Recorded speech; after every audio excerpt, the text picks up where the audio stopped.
پھر دن ہوا،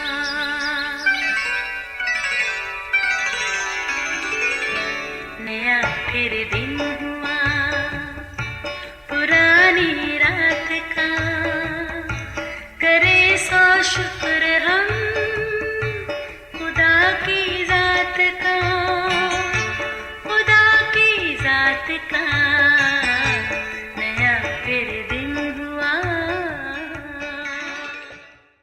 آج کی آیت، لیکن وشتی ملکہ نے شاہی حکم پر جو خواجہ سراؤں سے ملا تھا آنے سے انکار کیا، سو بادشاہ بہت جھلایا اور دل ہی دل میں اس کا غضب بھڑکا۔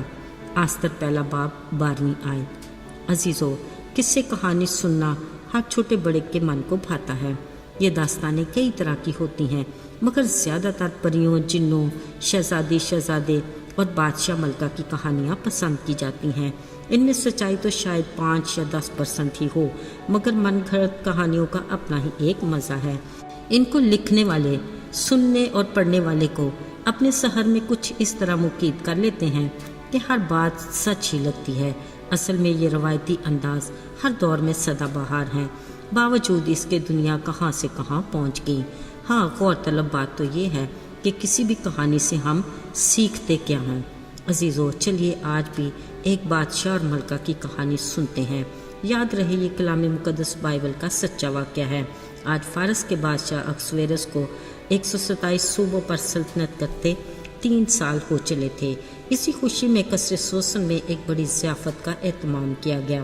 اس میں فارس اور مادی کی طاقت والے صوبوں کے امراء اور سردار مدعو تھے۔ اس ضیافت کا اصل مقصد بادشاہ کو اپنی عظمت کی شان دکھانا تھا۔ 180 دن تک بادشاہ اپنی جلیل القدر سلطنت کی دولت اور اپنی عظمت اور شان و شوکت کی نمائش کرتا رہا۔ اس کے بعد شاہی محل کے باغ کے صحن میں 7 دن تک کی ضیافت تھی۔ واہ، کیا کہنے! بادشاہ کی شان کے دلکش ماحول میں سونے کے پیالوں میں مہمانوں کو مرضی سے پینے کو دیا گیا۔ ادھر وشتی ملکہ نے بھی اکسویرس بادشاہ کے شاہی محل میں عورتوں کی ضیافت کا اہتمام کر رکھا تھا۔ آج ضیافت کا آخری دن یعنی 7واں دن تھا۔ بادشاہ کا دل میں سے مسرور ہوا تو اس نے حکم دیا کہ وشتی ملکہ کو شاہی تاج پہنا کر بادشاہ کے حضور لایا جائے تاکہ اس کا جمال تمام مہمانوں کو دکھایا جائے، کیونکہ وہ دیکھنے میں خوبصورت تھی۔ مگر یہاں ایک انہونی ہو گئی۔ ہوا یہ کہ وشتی ملکہ نے شاہی حکم کو ماننے سے انکار کر دیا، سو بادشاہ بہت جھلایا اور دل ہی دل میں اس کا غضب بھڑکا۔ سو بادشاہ نے دانش مندوں سے، جن کو وقتوں کا امتیاز تھا، پوچھا کہ بادشاہ کو حکم نہ ماننے پر وشتی ملکہ کو کیا سزا دی جائے۔ انہوں نے بادشاہ کو جواب دیا کہ وشتی ملکہ صرف بادشاہ ہی کی نہیں بلکہ تمام مملکت کے امراء اور لوگوں کی بھی قصوروار ہے۔ ملکہ کی حکم عدولی اچھی مثال نہیں۔ اگر امراء کی تمام بیگمات ایسا ہی کرنے لگیں، یوں ماحول میں بہت حقارت اور طیش پیدا ہوگا۔ عزیزو، بلا شبہ وشتی ملکہ کی نافرمانی دیگر امراء کی بیگمات کے لیے اچھی مثال نہیں تھی، لہٰذا ایک شاہی فرمان منظور کیا گیا کہ وشتی ملکہ اکسویرس بادشاہ کے حضور پھر کبھی نہ آئے اور بادشاہ اس کا شاہانہ رتبہ کسی اور کو جو اس سے بہتر ہے عنایت کرے۔ اس کے ساتھ ہر صوبے میں ایک خط روانہ کیا گیا کہ ملک بھر میں ہر بیوی اور امراء کی بیگمات اپنے شوہر کی عزت کریں اور ہر مرد اپنے گھر میں حکومت کرے۔